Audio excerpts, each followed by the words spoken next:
abroad. What's going on in the BBC? We talked about some complaints from within the BBC last week, I think it was, but there's more complaints now. Well, yeah, I mean, going back to the 24th of October, this is up at my website so people can go and read it in detail. And I do recommend it. It's a very good letter from the Beirut correspondent, if you can just move on, Mike. So this was back on the 24th of October, BBC correspondent based in Beirut, Rami Rouhayan, to the Director General of the BBC, Tim Davie, voicing the gravest possible concerns about BBC coverage of unfolding events in Gaza. So I'm basically hopping to the end of his missive, but I do, as I said, recommend that people read the whole thing. In conclusion, it appears that the BBC is keeping a lot of highly significant and relevant information, including extensive evidence, expert opinion, and historical context from the public.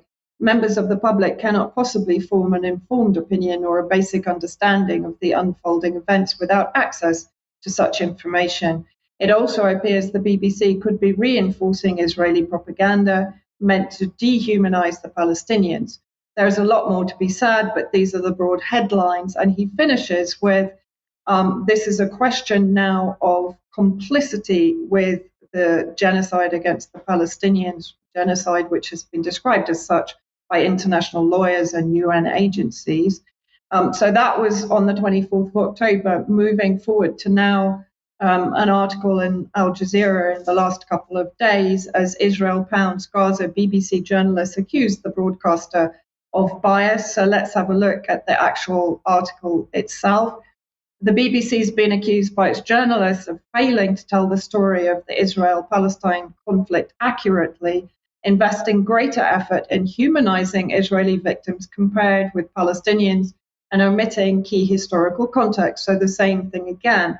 In a 2,300-word letter written to Al Jazeera by 8 UK-based journalists employed by the corporation, they also claim the BBC is guilty of a double standard in how civilians are seen, given that it's unflinching in its reporting of alleged Russian war crimes in Ukraine. And they continue, the BBC has failed to accurately tell the story through omission and lack of critical engagement with Israel's claims, and has therefore failed to help the public engage with and understand the human rights abuses unfolding in Gaza. Thousands of Palestinians have been killed since October the 7th. When will the number be high enough for our editorial stance to change? The BBC journalist said that across BBC platforms, terms like massacre and atrocity have been reserved only for Hamas, framing the group as the only instigator and perpetrator of violence in the region. This is inaccurate, but aligns with BBC's overall coverage. For me, and definitely for other people of colour, we can see blatantly that certain civilian lives are considered more worthy than others, that there is some sort of hierarchy at play.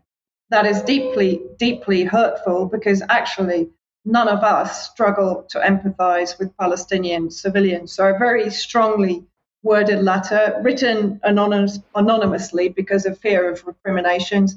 There were recriminations against journalists that were even sympathetic to the Palestinian cause in the early days. Yes.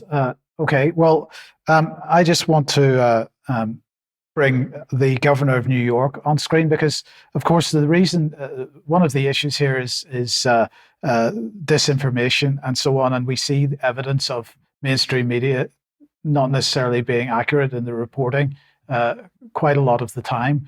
But in the meantime, we have this huge effort to stop freedom of speech because any counter-narrative is viewed as disinformation or misinformation by governments around the world. Now, Debbie on Wednesday was talking about the use of the term inoculation with respect to misinformation and disinformation. We've all got to be inoculated against it. This is the governor of New York, and she has something to say on this issue. So let's just have a listen. Today, I'm directing the Director of Division of Homeland Security and Emergency Services to develop media literacy tools for K through 12 in our public schools. This will teach students and even teachers to help understand how to spot conspiracy theories and misinformation, disinformation, and online hate. Start talking about what we're seeing out there. Give the teachers the tools they need to help these conversations in school. And by teaching younger New Yorkers about how to discern between digital fact and digital fiction, we can better inoculate them from hatred and the spread of it, and help prepare them for a very fast-moving and often confusing world. Now, of course, that's extremely dangerous because we were already seeing our children being indoctrinated in certain policies and certain ways of thinking. This is really wanting to take this a step further. It needs to be stopped. But